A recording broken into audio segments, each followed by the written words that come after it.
तो उनके जो टीचर थे वो जाते हैं, बोलते हैं कि आपको कैसे पता कि हम चाय ही पिएंगे, आपने चाय चढ़ा दी। तो वो बोलते हैं कि इस रास्ते में जो भी जाता है ना वो अक्सर चाय ही पीता है। तो ये लोग बोलते हैं ठीक है, इनको नॉर्मल लगता है, ये लोग शांत हो जाते हैं। फिर चाय बनता है सबको, वो अंकल चाय पकड़ा देते हैं। और थोड़ी देर के बाद वो अंकल पूछते हैं कि आप लोग किधर जा रहे हैं। तो बोलते हैं हम लोग माउंट आबू जा रहे हैं। तो बोलते हैं किस रास्ते से जाओगे आप लोग। तो बोलते हैं यही शॉर्टकट वाले रास्ते से। तो बोलते हैं कि क्यों ऐसा। तो बोलता है नहीं, क्योंकि गूगल यही रास्ता दिखा रहा है, गूगल मैप में हमारा कि ये सामने पड़ेगा। तो वो जो अंकल थे ना वो बोलते हैं कि बेटा ये जो रास्ते होते हैं ना, गूगल मैप को कहाँ पता कि उस रास्ते में क्या क्या चीज़ें हैं। तो ये सुन के उनको, टीचर को थोड़ा अजीब लगता है और वो अंकल की तरफ ऐसे देखने लगते हैं अजीब सा मुँह करके चाय पीते पीते।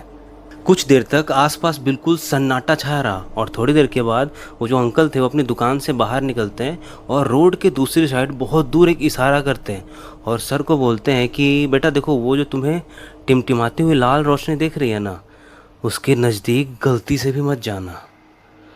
और अगर रास्ते में तुम जाओ और तुम्हें कहीं कोई लालटेन जलता हुआ दिखे लाल रंग का, तो वहाँ पे अपनी बाइक को स्पीड करके निकल जाना, उस जगह पे कतई मत रुकना।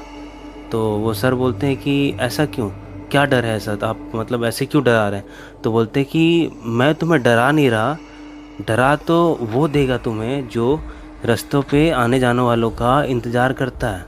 और थोड़ी देर के बाद वो अंकल बोलते हैं कि बेटा एक चीज़ और, जब तुम इस रास्ते से जाओगे तो रास्ते में तुमसे कोई भी लिफ्ट मांगे, चाहे बूढ़ा हो, बूढ़ी हो, औरत हो या बच्चे हो, कोई भी हो, गलती से भी गाड़ी मत रोकना। तो सर बोलते क्यों ऐसा।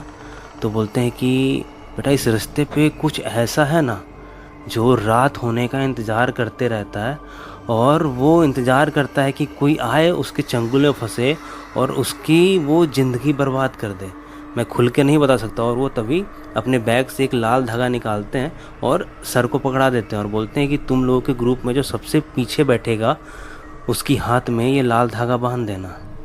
तो वो सर बोलते सर अंकल आप तो अभी से ही डरा रहे हैं। तो बोलते मैं डरा नहीं रहा बेटा, अगर तुमने नहीं किया ना तो आगे तुम डरोगे और पूरी ज़िंदगी डरोगे, जो चीज़ तुम्हारे साथ तुम्हारे घर तक जाएगी। और थोड़ी देर के बाद ही एक अजीब सा हवा चलता है, ठंडी बिल्कुल, और वहाँ चाय के पास जो ग्लास रखा था जो सर ने पी के रखा था वो 10 फीट दूर जाके गिरता है। भाई साहब यहाँ चौंकने वाली बात ये थी, यश बिल्कुल नोटिस करते हैं